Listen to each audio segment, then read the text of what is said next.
Welcome everyone, and thank you for joining Women at NCSA's October event. Before we begin the event today, I would like to start by reading the Land Acknowledgement Statement. We would like to begin today by recognizing and acknowledging that we are on the lands of the Peoria, Kaskaskia, Piankashaw, Waya, Miami, Mascoutin, Ottawa, Sauk, Meskwaki, Kickapoo, Potawatomi, Ojibwe, and Chickasaw nations. These lands were the traditional territory of these Native nations prior to their forced removal. These lands continue to carry the stories of these Native nations and their struggles for survival and identity. As a land-grant institution, the University of Illinois has a particular responsibility to acknowledge the peoples of these lands, as well as the histories and dispossession that have allowed for the growth of this institution for the past 150 years. We are also obligated to reflect on and actively address these histories and the role that this university has played in shaping them. This acknowledgement and the centering of Native peoples is a start as we move forward for the next 150 years. So thank you, like I said, everyone, for joining our October event.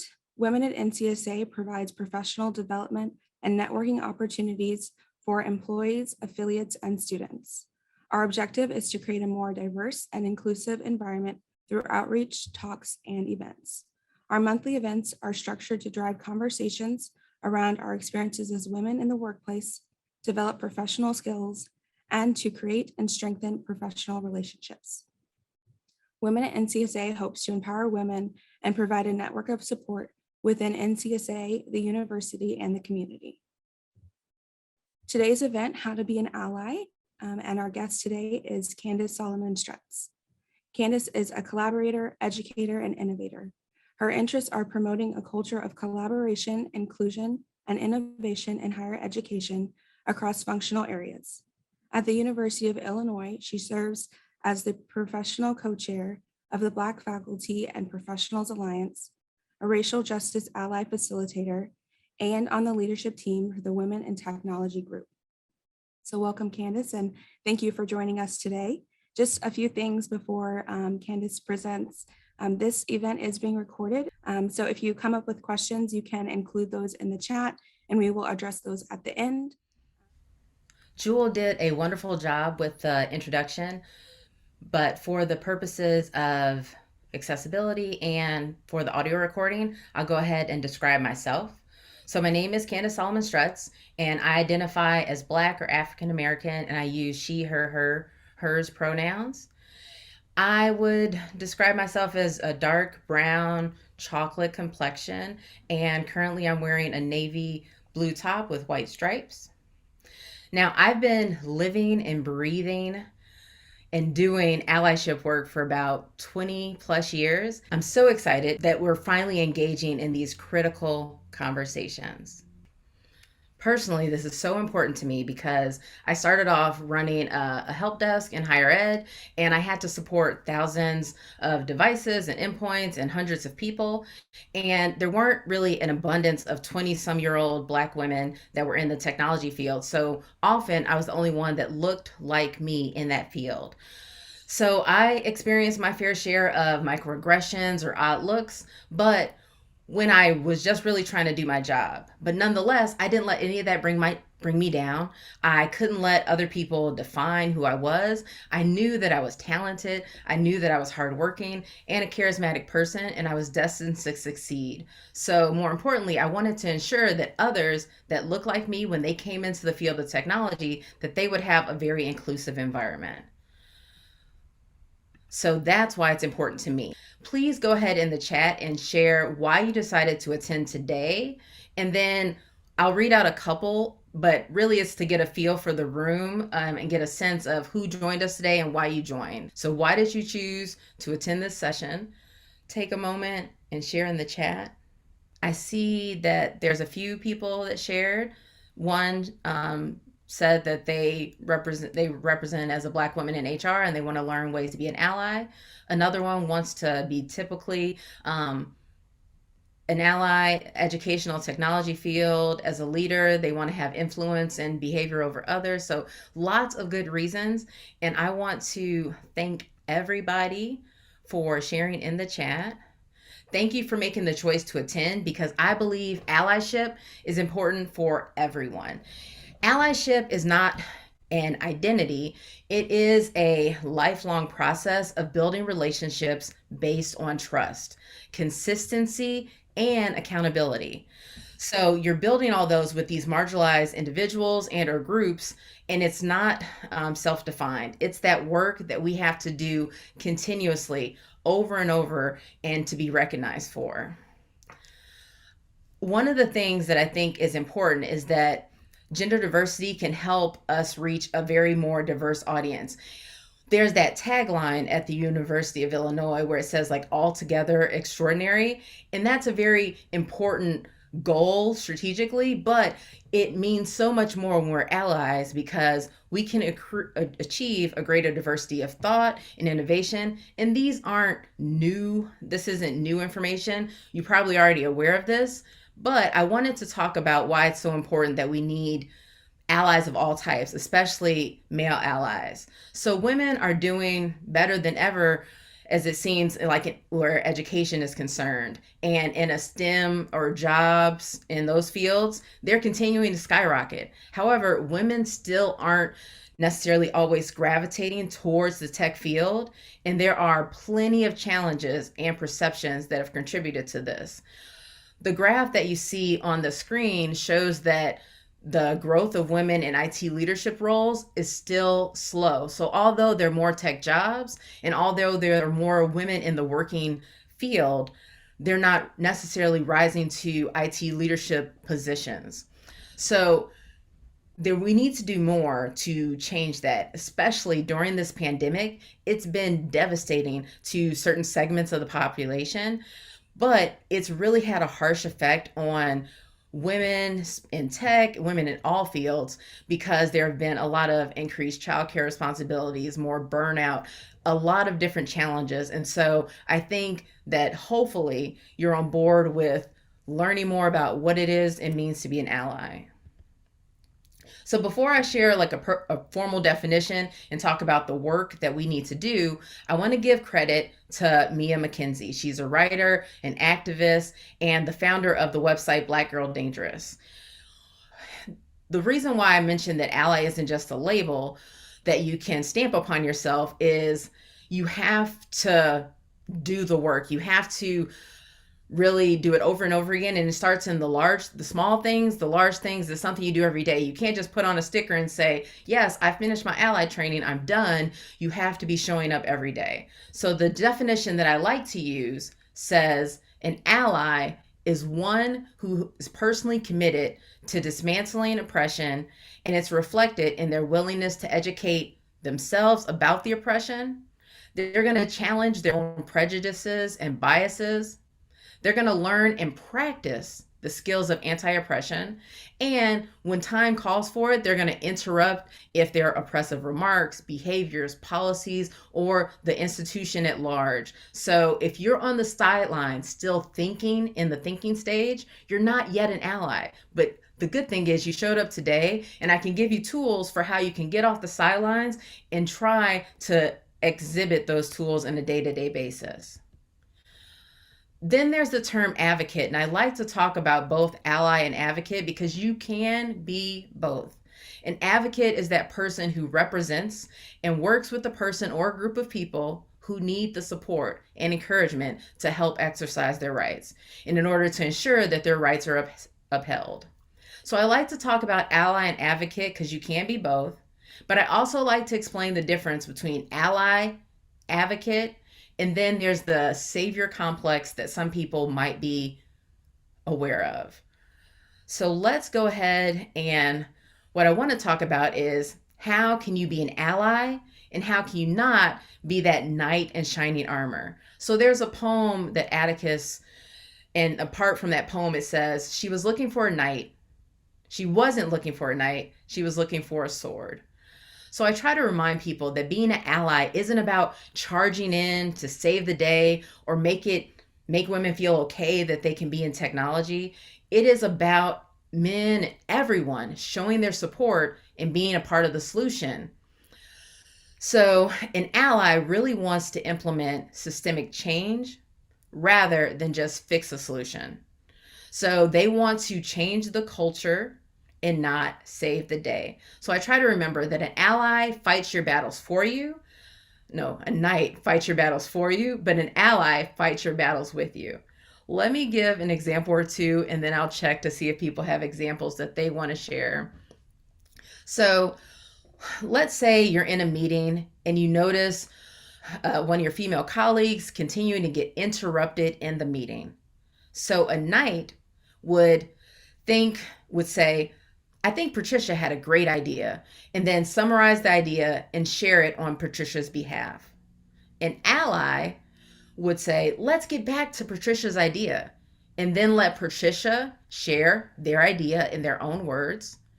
But also, that ally would suggest, how can we implement a no interruptions rule? So again, it's not just saving or trying to fix one thing, it's about empowering the other. It's also about how can we shift and change the culture. So another example might be a knight might speak up for a candidate. Let's say you're doing HR, you're trying to hire individuals into your organization. The knight might speak up and say, oh, that person's a great person, and if they get hired, I'm going to go ahead and try to help that person out, help them with their job, make sure they're doing all that stuff. But an ally in that procedure would suggest, can we evaluate that hiring criteria? Can we make sure it's objective so that we're not discounting candidates before they even get in the door? So it's a little bit more than just being nice. It is really trying to implement changes to culture. So, does anyone, I'll take a break right now and see if anybody in the chat feels comfortable sharing an example or at least give me a thumbs up that they understand the difference between allies and knights. Good, thumbs up all around. Does anyone have an example that they would like to share in the chat? They do not have to. I will continue talking about the process, and there will be time at the end to actually ask questions. Okay, seeing none. I like to remind people that this is definitely a learning process. So let's say you're new to ally work, that's fine because you get to learn. And hopefully, most of you here work for the University of Illinois, and hopefully, you're okay with knowing that learning is a process because we're bound to make mistakes. So if you make a mistake, if you say something that is out of character, just apologize, say I'm sorry, and actually mean it. It's okay, we make mistakes, apologize, because just like in technology, it's that fail fast mentality. As long as you do everything that you can to get it right, but when you don't, if you learn from it, you can make it better the next time. If someone gives you feedback that they were offended, believe them that they were offended, don't get defensive. You can always ask questions. Can you help me understand out how I could have handled this differently? And we have to remember that women aren't off the hook. So women also need to learn how to be better allies to women in tech fields or other industries that are there. I will go ahead. I do like to I saw from the chat that a lot of people were here because they wanted to learn how to be an ally. But can people give me a thumbs up emoji if they have been the only one in a work environment, like the only person of their gender in the room in a work environment? Oh, okay. So there are several thumbs up that people are sharing. So I think it's important that I recognize this because sometimes that can spur imposter or outsider feelings. And I want to make sure that, again, it was somebody just said that happened just 30 minutes ago. I have often walked into a room and I'm the only one that looks like me. And I will say that sometimes it can be daunting at first. But one of the things that I will say that there are some advantages. You get noticed sometimes. How can you make that feeling not always be a negative feeling? We're going to talk about that in some detail. But one of the things that I think is important is that sometimes people see that one person that looks different than other people in the room, and they think, oh, I'm going to ask this person, and now I have my answer for everything. You have to be able, when you're doing allyship work, to recognize that members of underrepresented groups do not all have the same experiences. You need to know that you can't just ask that one female colleague or that one woman in the meeting, hey, what do you think? And that person's speaking on behalf of all women. So it's just a good reminder to remember. So let's think about, now that we know the difference between ally, advocate, savior, what can we actually do to demonstrate that we are an ally?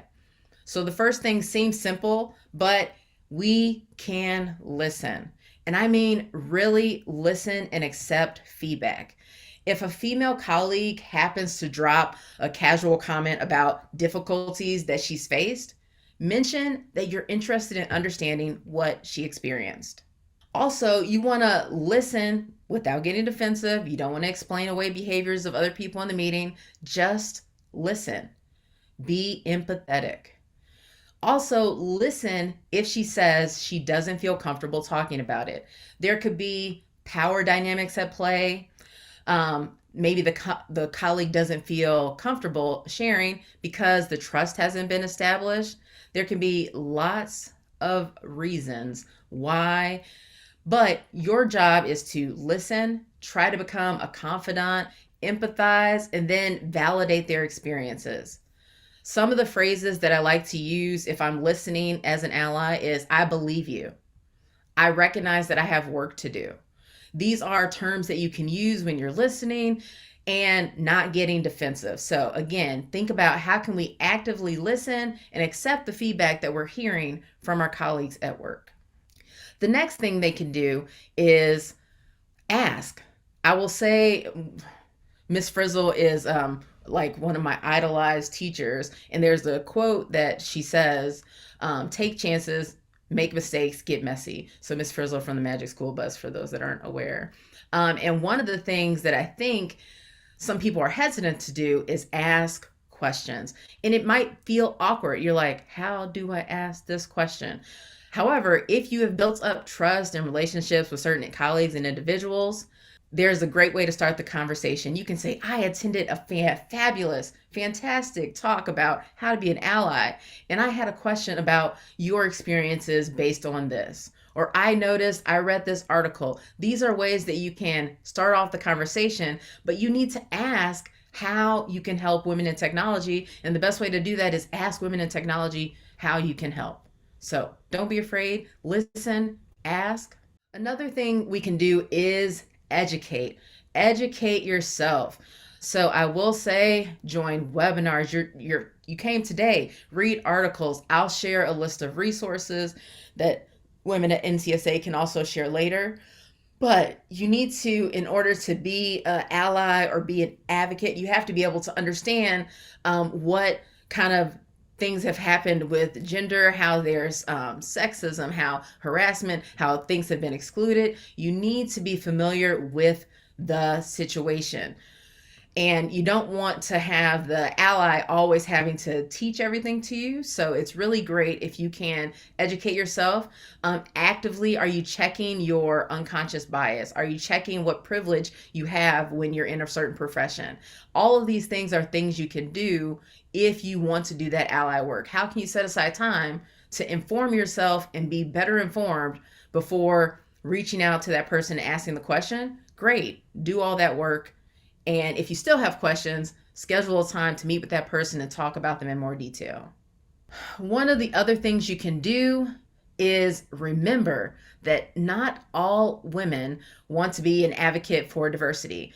I will say that, sometimes it's great to say, hey, can I take your photo? And you end up on like the front page of, something for the marketing or communications or things like that. But if it happens all the time, there can definitely be extreme burnout. I remember about 5 or 6 years ago, I was in the course of a year asked to serve on, I want to say I kept a tally, like 7 or 8 search committees. And they were within my unit, not within my unit. And I love bringing in new talent to the university. I'm like, yes, all for it. Let's engage, bring the new people. However, I have a full-time job and I was not getting paid to do these search committees. And so at one point, when like whatever the number was, it was like committee number 8, somebody said, Candace, can you serve on the search committee? I had to say, no, no, I cannot. And are you looking for a woman in technology? Here's your list. Are you looking for a person of color? Here's another list. They would love to do this work, but I have other work to do. And you have to remember that sometimes you may see that individual and they're really friendly, but they have probably been asked this question time and time again by another person, and they might not yet know how to say no. So just remember that can happen.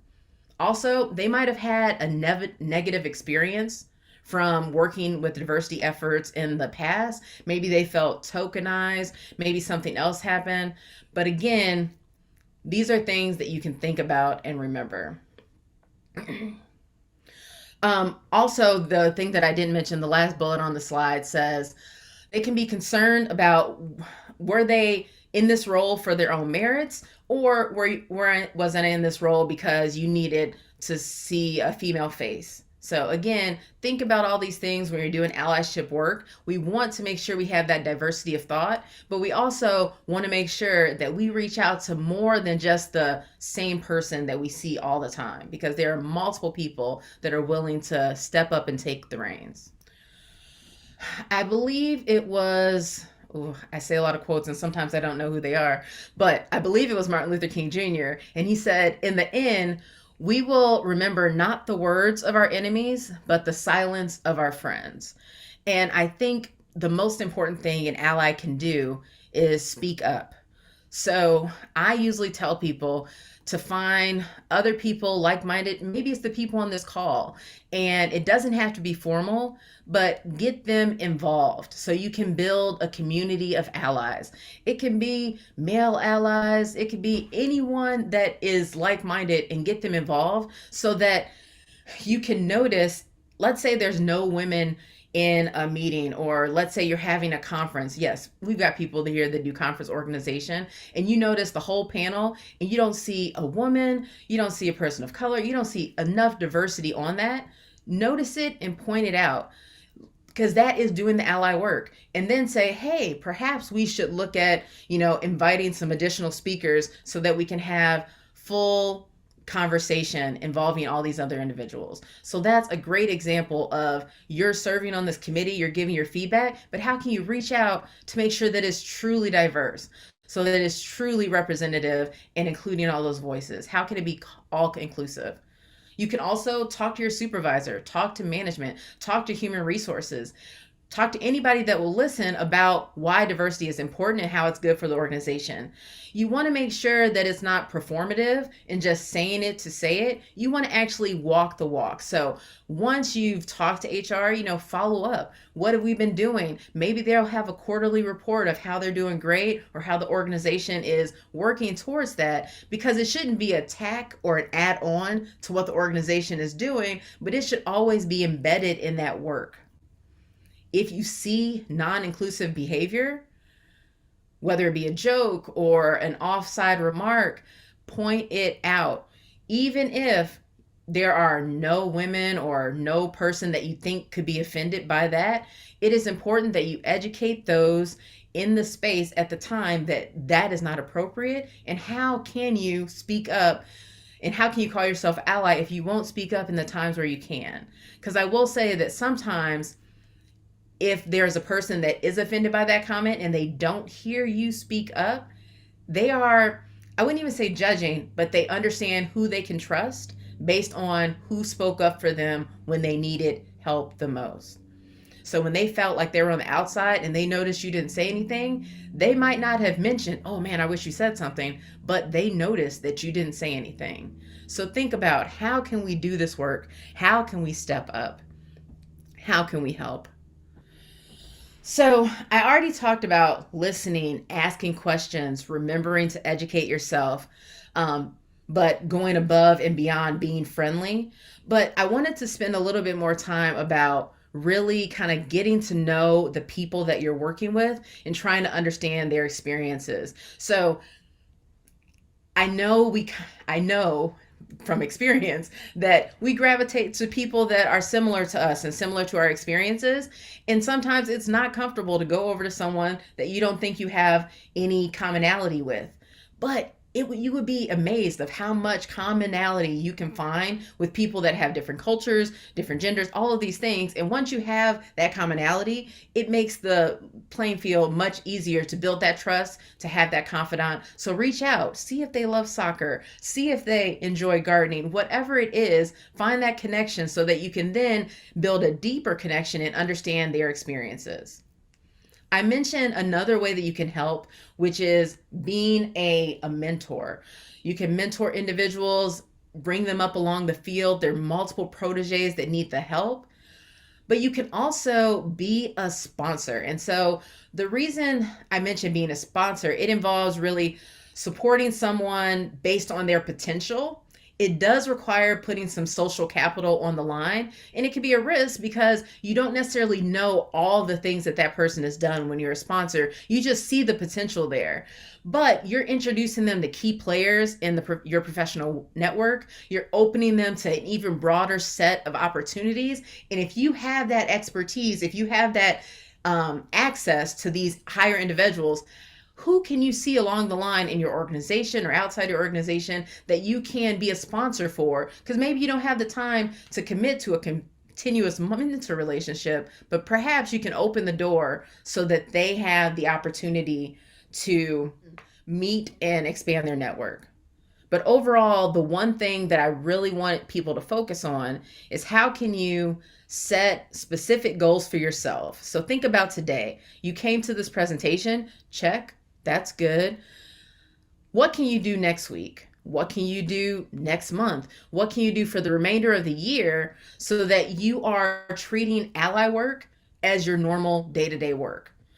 I believe, again, these quotes, but I remember this was Aristotle. We are what we repeatedly do. Excellence then is not an act, but an habit. So how can we make doing allyship work and being there for individuals, speaking up, listening, how can we make that what we do on a day-to-day basis? That's what we want to get to. So I want people to right now think about, how can they next week, the next month, for the remainder of the year, what are those small things you can do? Take a moment, think about that. I am going to say we're going to transition to some question and answers at this point. If you do feel comfortable unmuting your mic and asking it, great. If not, you will have to type it in the chat and I'll read it aloud and we'll get it there. I was going to start with a specific question and then that gives you time to think about other questions you might want to ask. So the first question that I've seated in here is, what are the most common mistakes people make when trying to be an ally or trying to advocate for a colleague or a peer? One of the most common mistakes that I've noticed is that people give into the bystander effect. So they kind of just don't say anything at all.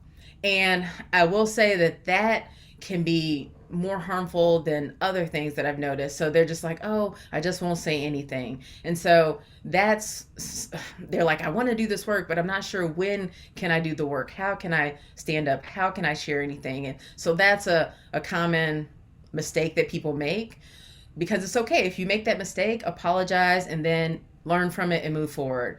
I've also seen people they went through the training and then they absolve themselves of any of their biases and their prejudices. So they think about allyship of more about making themselves look better than actually helping the person that needs the help. Another common mistake that I see is someone's like, oh yeah, I talked to Candace, so I know everything about Black women and their experiences in IT. And so they make generalizations based on like one person's comment.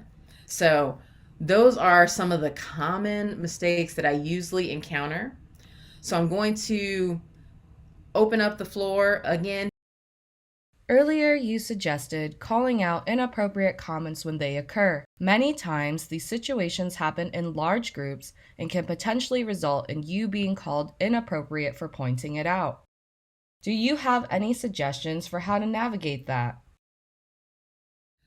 So there are times where you want to share things in private with the individuals versus in person.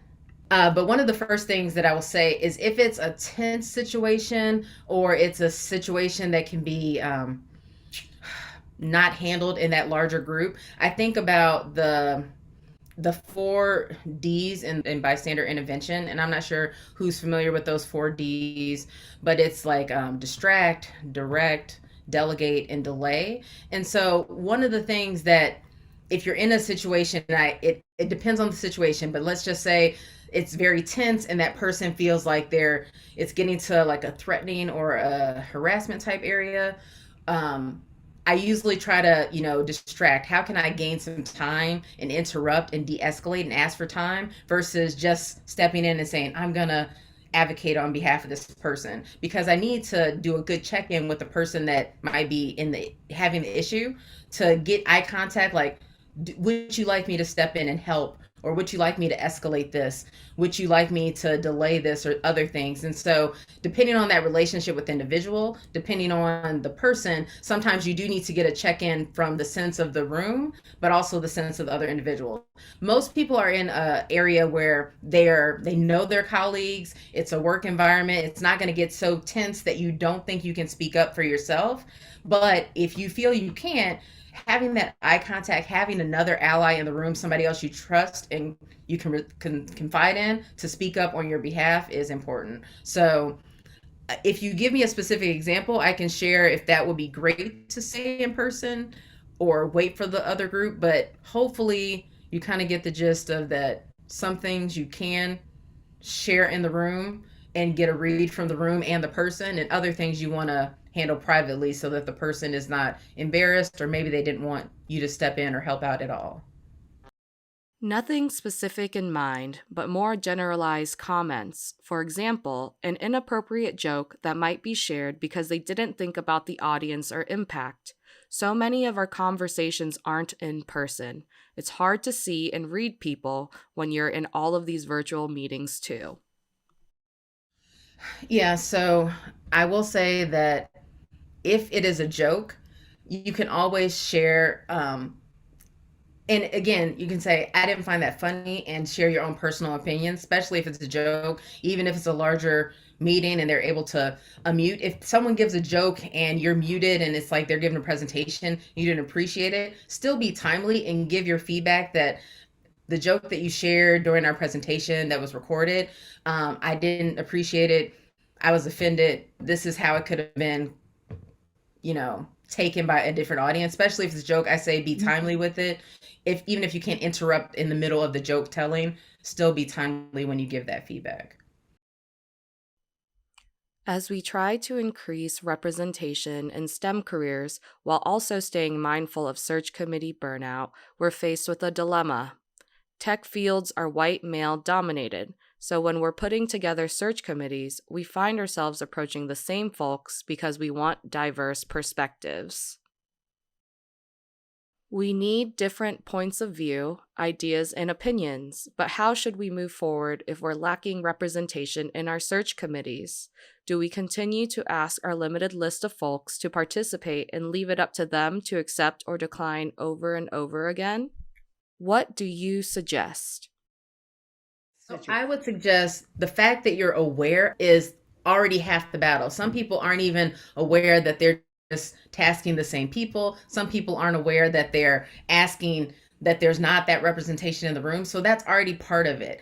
But another thing is when you think about those skill gaps, it's more important that you're bringing in more individuals. So who are you reaching out to when you're doing that pool of bringing people in the organization? Are you reaching out to groups that have, that aren't traditionally IT, but they are doing an analyst role? Are you reaching out to those other areas so that your job description looks like I could apply for this and I have technical skills? So I think, yes, you want people in the room to make the decisions. However, if you've informed those, white males in the room that hey, we're all white males. Let's open up our range. Let's be aware of our privilege. Let's be aware of our biases. That's fine as long as you're casting the net wider so that you're not only getting those same type of applicants. So what can you do so that you're reaching out to those other groups so that you're bringing in more? How can, when you have those entry level positions, write them in a way that you are encouraging people to learn new skills and not saying they have to already have all the skills? Because we know in IT, there's AI roles, there's so many roles that are growing that people don't even have those skills yet. So how can we make those entry level positions and bring those people on board and develop those skills? So I think, yes, try to have a diverse group if you can, but if you can't, be aware of it, and then how can you move forward? In a previous position, I was hiring grad students for several positions, and the majority of candidates were women. I was questioned on my methods, and candidly, I didn't know they were women before I brought them in for interviews. The majority of roles were filled by women. Is there a recommended way or set guidelines on how to write job descriptions that'll attract and guarantee a diverse pool of candidates? So I will say that there's a lot of studies, and I personally, I don't always agree with all of them, where you can write things where they don't feel like they're very gendered language, but they feel like they're more opening and more inclusive. And so there's certain words that turn people a different way. They see a job description and they're like, no, that's not flexible. It's very rigid. And some of the research shows that if a job looks like it has more flexibility, a job looks like you're going to be able to be innovative and work with other people and use more people skills in addition to technical skills, that you get more women applicants. That is not always the case. But they will say, and they do say this, and by they, I can't tell you the research because I don't have it in front of me. But if you put things under required and you list like you have to have these, and you list 8 things, the female candidate will say, I have to check off all 8 of those things before I even apply. And you will have a male candidate generally will like, I got most of these. Let's just shoot my shot. And I applaud people to don't not get the job because you think you don't meet all the requirements. Apply and let them tell you don't have the requirements. So sometimes if I'm writing a job description, I will be very selective about what do I really need to put in required, and then what's preferred. How can I adjust this so it seems like I want them to have the skills, but I also want to get a good application pull. So how can I make my interview process making sure that I'm asking the right questions so that, yes, they came in the door and now I ask them a question, they do have that. They just didn't, So I will say, think about what you put under required. Think about how you can make it seem very, you're going to need communication and people skills because that tends to get those. There's a gender like terminology tool. So there's one, Textio and Gender Decoder. Hopefully that at least gives you part of an answer to a question. And that concludes Women at NCSA's How to Be an Ally event with Candace Solomon Strutz. A special thanks to our speaker and a special thanks to you for joining us.